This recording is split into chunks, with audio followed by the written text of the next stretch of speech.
In this lecture, we'll finish off making the rest of the content for our single-level game Galaxy Strike.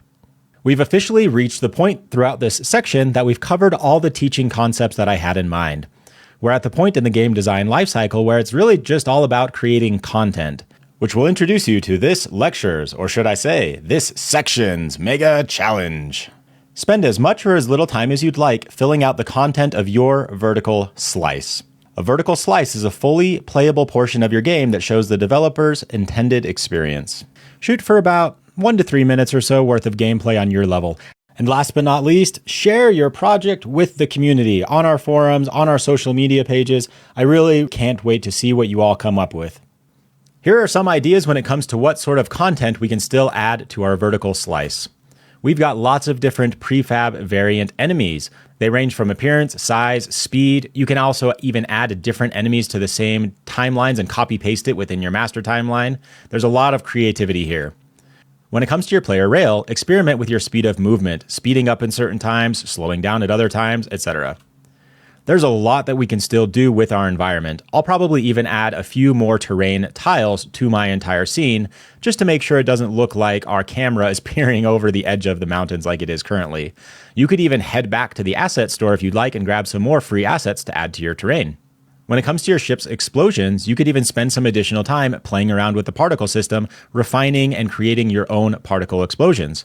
Alternatively, grab your shopping cart once again and head back to the Unity Asset Store. There are some really cool free explosions that I think would look great in our scene.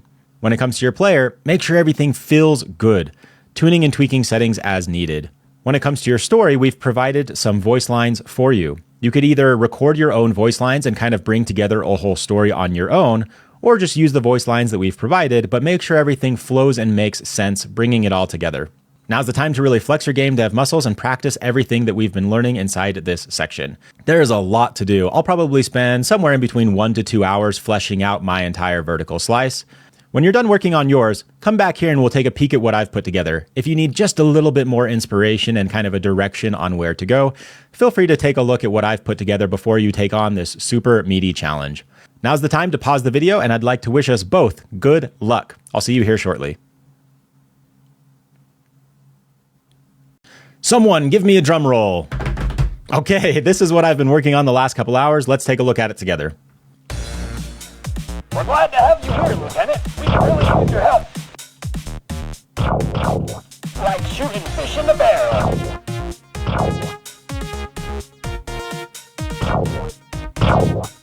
It's the trap! Get out of there! Crikey, looks like you could use a hand. Ever thought I'd see your face around here, General? Righty-ho, let's finish this once and for all.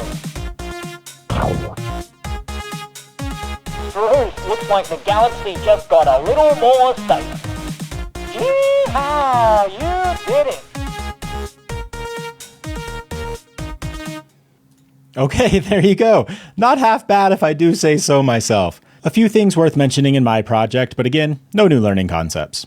I did notice my butterflies were actually not quite positioned on the correct center pivot, so when they were destroyed, the explosion was actually happening kind of at the bottom of the ship, so I just rearranged my model inside of my parent butterfly game object. I have things like in my timeline animation, just toggling specific game objects to active and inactive back and forth. For example, on General Kier, I'm kind of just toggling both his model and his lasers off and on. So I always have the emission module turned on, and when I want to fire his slightly OP laser that's firing slightly faster than mine, just toggling the game objects back and forth from inactive to active as needed. The only other thing I did worth mentioning is after I destroy the enemy mothership, in my player animator, if you actually go into it here, right around this point here, you can kind of see that the camera zooms out. I'm actually just modifying the main camera's field of view for a second, just to kind of give the effect that I'm flying a little bit faster to get up to our mothership in space. Other than that, I'm pretty satisfied with where I landed. When you're ready to move on to the section wrap-up, I'll see you there.